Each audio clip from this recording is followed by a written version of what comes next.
The General Assembly declared Nelson Mandela International Day in November 2009. In recognition of South Africa's iconic former president's contribution to the culture of peace and freedom, as the day is this year marked for the 15th time since its inception. This was not just a journey of political struggle, but more so one of profound triumph and transformation. A journey that was indeed a long walk to freedom, but achieved because of his resilience, deep compassion for all in pain, and yet his genuine, indefatigable will to engage in dialogue despite systematic, and personal persecution at the hands of the then apartheid regime in South Africa. Madiba is therefore recognized and celebrated for spearheading one of the most pivotal and necessary changes of the late 20th century.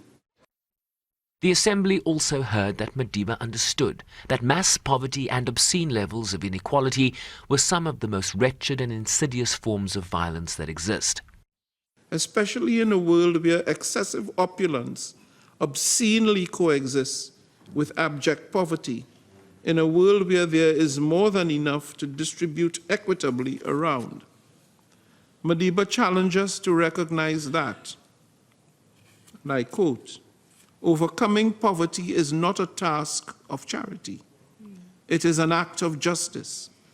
Like slavery and apartheid, poverty is not natural. It is man-made, and it can be overcome and eradicated by the actions of human beings." A view echoed by the Deputy Secretary General, who also delivered the Nelson Mandela Lecture in Cape Town in 2017. If we look deeper, it is our choices that have led us here. It is a fitting coincidence that we are marking Nelson Mandela International Day at the same time as we meet for the high-level political forum. The focus this year is on reinforcing the 2030 agenda and eradicating poverty in times of multiple crises. As we look to the Summit of the Future, this high-level political forum will support the work of political declaration and other outcomes of the SDG Summit that many of us here participated in last September. I'm asking the ministers and everyone here to recommit to the SDGs and the promises made at national level. Let us match our words with our collective actions. Let us have the long overdue intergenerational partnership that goes beyond the conversations. And let us follow the path that was set by Madiba. The choice is still in all our hands. Your Excellencies. This former diplomat, editor and author was the ghostwriter for Madiba's autobiography, Long Walk to Freedom, spending a year and a half with Madiba, meeting in 1993 through the historic election of 1994. I remember when I was traveling with him, and he would always want to say hello to children. And he would meet young boys and girls, and he would always say the same thing to them. He would bend down and he would say, "And what did you have for breakfast today?" Because he knew, and as he said, freedom doesn't mean anything if you can't fill your stomach. He wanted these boys and girls of South Africa to grow up, to be like him, but he knew that poverty had to be overcome. So he was many things.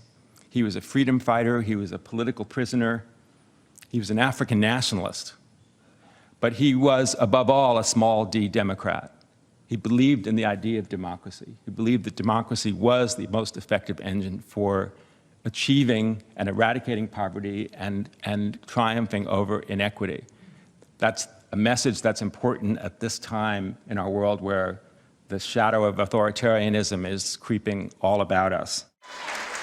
And despite Madiba's example, the work of eradicating poverty, achieving gender equality, and a sustainable future for all remains unfinished business as the 2030 SDG deadline looms large.